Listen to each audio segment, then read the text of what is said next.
El uso generalizado y peyorativo del término tercer mundo denota algo que es evidente para todos los habitantes del mundo, que es la división del planeta en dos grupos de países.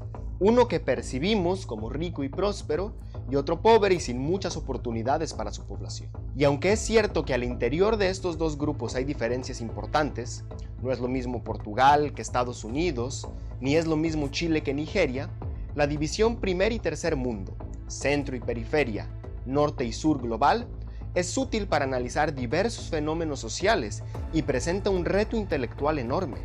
¿Cómo explicar esta división? Por otro lado, nuestra generación ha crecido escuchando todo el tiempo la palabra globalización, y en países como México, términos como exportaciones o tratado de libre comercio ocupan una parte muy importante de la discusión política y mediática. Y a pesar de eso, sabemos muy poco acerca de qué es el comercio internacional y qué efectos tiene sobre nuestros países. En este video pretendo explicar a un nivel bastante general la conexión que existe entre comercio internacional, globalización y el desarrollo económico. Para empezar, podemos afirmar que el nivel de vida de un individuo en una sociedad particular está determinado por la disponibilidad de riqueza en esa sociedad, es decir, los bienes y servicios que satisfacen necesidades esenciales y no esenciales, como alimentos, vestido, vivienda, medios de transporte y comunicación, etc. Esto quiere decir que una sociedad no puede consumir más riqueza de la que tiene disponible. Y esa riqueza disponible es siempre el resultado de un proceso de producción, durante el cual los seres humanos transforman mediante el trabajo, con el uso de herramientas, los elementos que la naturaleza nos provee o que son resultado de un proceso de trabajo previo. Esa capacidad para producir, que varía enormemente en el tiempo y entre sociedades, se puede aproximar con lo que los economistas denominan la productividad del trabajo o productividad a secas, que hace referencia a cuántas horas trabajo, directas e indirectas, son necesarias para la producción de un determinado bien o servicio. Un aumento en la productividad implica que, con la misma cantidad de trabajo, es posible producir más de un determinado bien.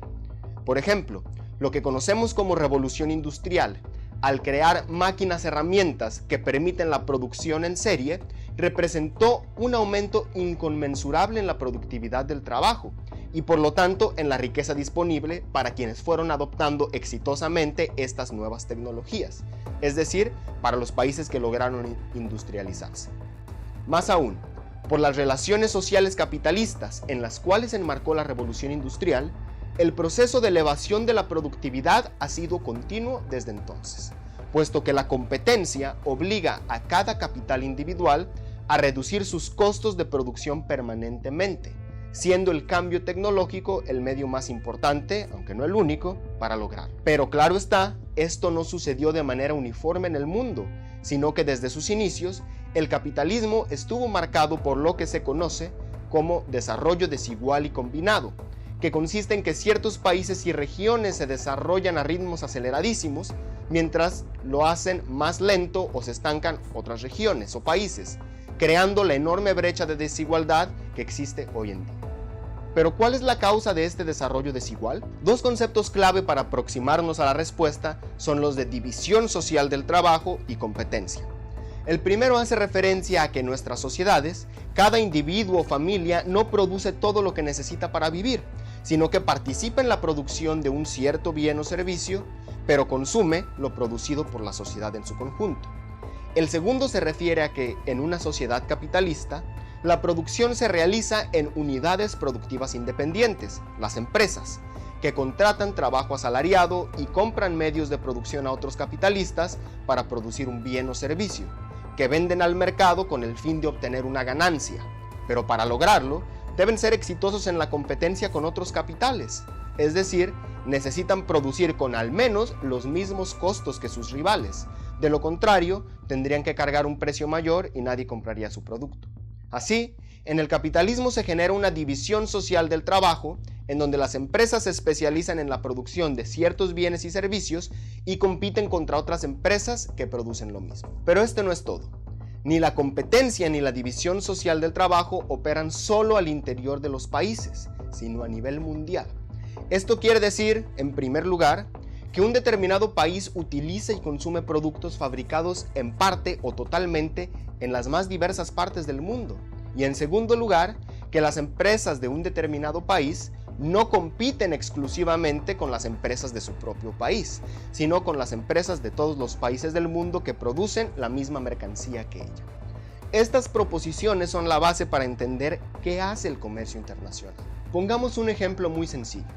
Si una empresa guatemalteca quisiera producir moderna maquinaria agrícola, por ejemplo, y tiene una tecnología muy inferior a la de la empresa norteamericana Caterpillar, y asumiendo que hay libre comercio entre ambos países, la empresa guatemalteca no podría competir, porque tendría costos de producción mucho mayores. Y si ese es el caso para todas las empresas de ese país, la conclusión es simple y sencillamente que Guatemala no va a producir maquinaria agrícola, sino que la comprará en la medida de sus posibilidades a las empresas localizadas en el exterior.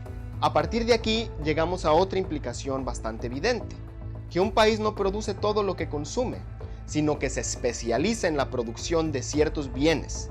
Estos bienes los exporta, es decir, los vende al resto del mundo, y con los ingresos y divisas obtenidos de esas ventas, compra del exterior los bienes que su población y empresas demandan, pero que no produce. En nuestro ejemplo, Guatemala se especializaría en los productos con los que puede competir en el mercado mundial, como son de hecho las bananas, el café y el azúcar. A esta especialización de la producción entre países y regiones, que después llega a los demás rincones del mundo a través del intercambio o comercio mundial, se le conoce como División Internacional del Trabajo. Ahora bien, en este punto las posiciones entre teorías y grupos políticos difieren radicalmente.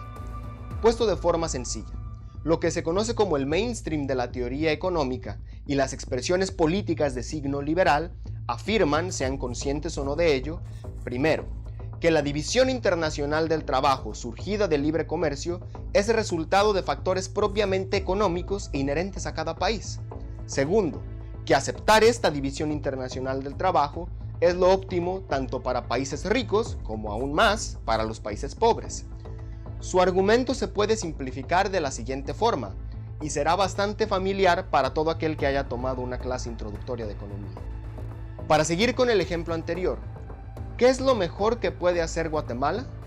Guatemala es superior a Estados Unidos en la producción de bananas, pero muy inferior en la producción de maquinaria agrícola.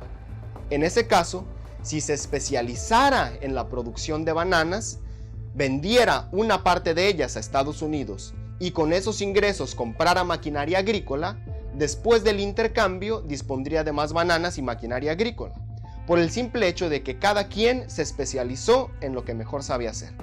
En cambio, si se hubiera cerrado al comercio internacional, hubiera tenido que dedicar una parte de sus recursos a la producción de maquinaria agrícola, lo que le permitiría producir menos bananas y al mismo tiempo produciría muy poca maquinaria, porque su tecnología en ese sector es muy atrasada. Puede demostrarse que el resultado no cambiaría incluso si Estados Unidos fuera superior también en la producción de bananas, pero la diferencia fuera menor que con respecto a la producción de maquinaria.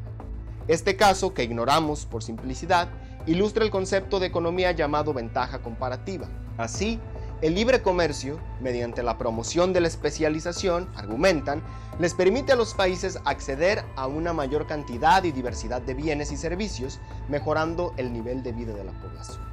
O dicho llanamente, ¿para qué comprar productos de mala calidad y caros producidos en México si los podemos comprar más baratos del exterior?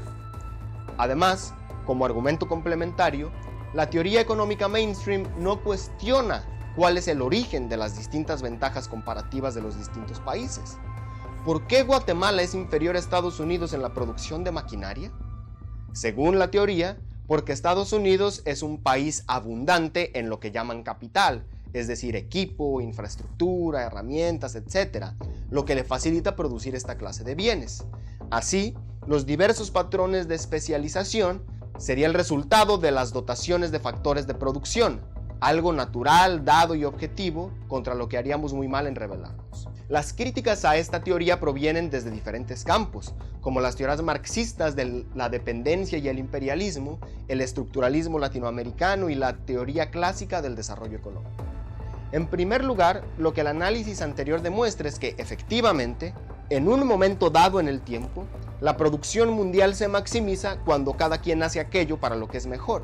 En nuestro ejemplo, Guatemala produciendo bananas y Estados Unidos maquinaria. Pero esto es un análisis estático, y de la crítica a esto surge la siguiente pregunta: ¿cuáles son las implicaciones de largo plazo de especializarse en la producción de bananas, café y azúcar en oposición a especializarse en la producción de maquinaria, automóviles o electrónicos?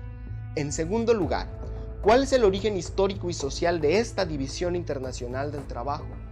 La respuesta a la primera pregunta es: lo que produces y exportas sí importa en el largo plazo. En particular, hay argumentos muy variados para defender que la producción manufacturera industrial, es decir, aquella en la que ocurre una transformación de materias primas en productos terminados, y en particular la de alta tecnología, es clave para el desarrollo económico, es decir, para el aumento sostenido en la productividad del trabajo. Los argumentos son múltiples y lo que sigue es solo una enumeración de los principales. Primero, producir un bien industrial como un automóvil requiere de muchísimos insumos, como autopartes, metales básicos, robots ensambladores, etc. Así, la producción de un automóvil, por ejemplo, propicia la producción de otros bienes relacionados. En segundo lugar, ciertos bienes manufacturados son muy similares a otros en lo que respecta a su proceso de producción, lo que hace más sencillo diversificar la producción una vez que se adquieren competencias y capacidades básicas en algunos de ellos.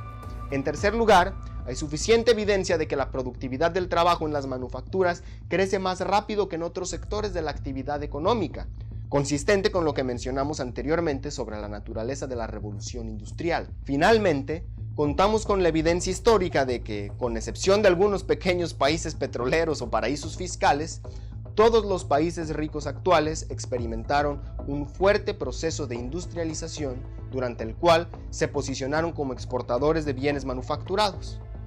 Pero ¿cómo se explica que un puñado de países se haya especializado en la producción de complejos bienes industriales y de alta tecnología y el resto no?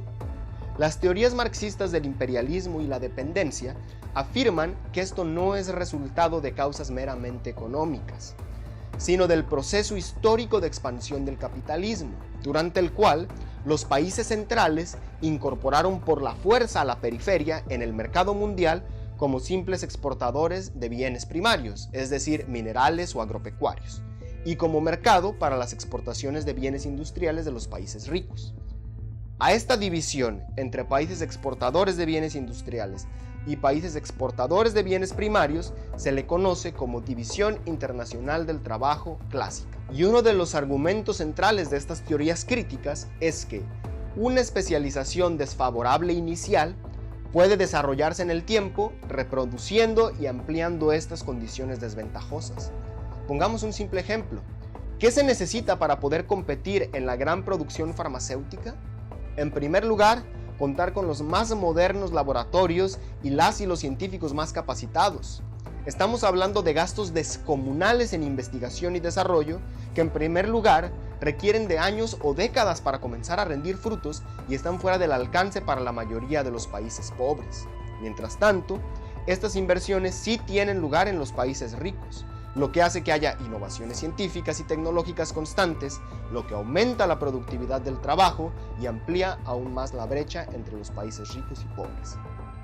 Y lo mismo podemos hablar de otras industrias.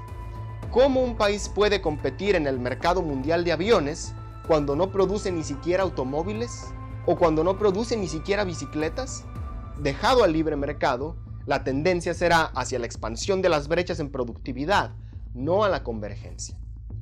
La implicación de todo esto es que, para que un país incursione en la producción de nuevos bienes que son importantes para el desarrollo, en los que los países avanzados llevan ventaja, se necesita un periodo durante el cual estas nuevas industrias estén protegidas de la competencia internacional, por ejemplo con el uso de aranceles o cuotas de importación, periodo durante el cual deben elevar su productividad hasta que en cierto punto se vuelvan competitivas a nivel mundial. A esto se le conoce como política de industrias infantes o sustitución de importaciones, porque a través de políticas estatales se comienzan a producir nacionalmente productos que antes provenían del exterior. De hecho, Quizás con la excepción del Reino Unido, primer país en industrializarse, la mayoría de los países ha aplicado, con mayor o menor éxito, alguna forma de sustitución de importaciones para desarrollarse. En el caso de México, industrias básicas como el cemento, el acero, el vidrio, la cerveza y los cigarros se desarrollaron durante el gobierno de Porfirio Díaz con políticas de este tipo y posteriormente la sustitución de importaciones se convirtió en la política económica oficial en toda América Latina. Y aunque no se reconozca en la narrativa dominante, es responsable, junto con otras políticas y circunstancias, de los éxitos que han tenido los llamados tigres asiáticos. Pero seguramente quienes han llegado hasta esta parte del video se percatan de que en las últimas décadas hay una tendencia que difiere de lo aquí mencionado. Esta tendencia es a que una parte importante de la producción de bienes industriales emigre de los países ricos a los países subdesarrollados, buscando aprovechar los bajos salarios. Y efectivamente, hasta los años 80 del siglo pasado, la industria tenía un carácter predominantemente nacional, es decir, la mayoría de las etapas de la producción de un bien ocurrían en el mismo país, y el mercado interior era, por norma, más importante que el mercado exterior. Esto era así en parte porque el capital, es decir, las inversiones, no podían migrar de un país a otro tan fácilmente, y por las políticas anteriormente descritas, las mercancías producidas en un país también enfrentaban varios obstáculos para llegar a otro. Pero conforme en los 80 se fueron derribando esas barreras, se crearon las condiciones para lo que se conoció como la nueva División Internacional del Trabajo, según la cual los países subdesarrollados, ayudados por la recién liberada inversión extranjera, se especializarían en la producción manufacturera, y los países ricos en actividades como la investigación científica y tecnológica, las finanzas y otros servicios modernos. Esta nueva división en efecto se expandió a ciertas zonas de la periferia mundial, principalmente en el este asiático y Centroamérica, México incluido. El resto, desde el Medio Oriente, África y Sudamérica, se quedó fundamentalmente como exportadores de bienes primarios, es decir, se quedaron en la División Internacional del Trabajo clásica. Los partidarios de la globalización y el libre comercio entonces alteraron el argumento. Resultaba que ahora sí era importante industrializarse para desarrollarse, pero ahora decían la mejor forma de hacerlo era abriendo nuestros países al capital extranjero y derribando toda clase de barreras comerciales. Así, aprovechando nuestros bajos costos laborales y proveyendo suficiente infraestructura y fuerza de trabajo educada, avanzaríamos con paso firme hacia la industrialización de la mano del capital extranjero. El proceso de desarrollo se simplificaba profundamente. Era solo cuestión de dejar las cosas a libre mercado. No hay tiempo para elaborar detalladamente sobre la consistencia lógica del argumento y la evidencia histórica al respecto. Basta decir, tomando a México como un caso emblemático, que, sin estrategias y políticas ambiciosas desde el Estado, abrirse indiscriminadamente al libre comercio coloca a los países, en el mejor de los casos, como meros maquiladores de las grandes empresas transnacionales. Es decir, como aquellas economías que realizan las operaciones más simples de todo el proceso de producción, compitiendo no con tecnología de punta, sino con salarios de hambre y condiciones de superexplotación, con muy dudosos beneficios para la economía en su conjunto. En suma, los defensores del libre comercio y la globalización capitalista argumentan que los países subdesarrollados nos debemos especializar, ya sea en la producción de bienes primarios o en bienes industriales con los que podamos competir con bajos salarios. Es decir, los países periféricos debemos convertir a nuestras economías en meros apéndices o extensiones de las grandes maquinarias industriales de los países ricos. El marxismo del sur global rechaza tajantemente esta postura y argumenta que, en el largo proceso de construcción del socialismo, los países periféricos deben invertir la ecuación. En lugar de subordinar la economía nacional a las necesidades impuestas por el comercio internacional, controlado a su vez por los grandes monopolios del norte global, lo que se debe hacer es subordinar el comercio internacional a las necesidades de desarrollo nacional. Este tipo de desarrollo, que el marxista egipcio Samir Amin denominó autocéntrico, choca con los intereses del capital imperialista y de las burguesías nacionales felizmente subordinadas a él. Por lo tanto, Su construcción solo puede ser obra de las masas populares conscientes de las causas del subdesarrollo y la explotación, y organizadas en torno a un proyecto radical de transformación social.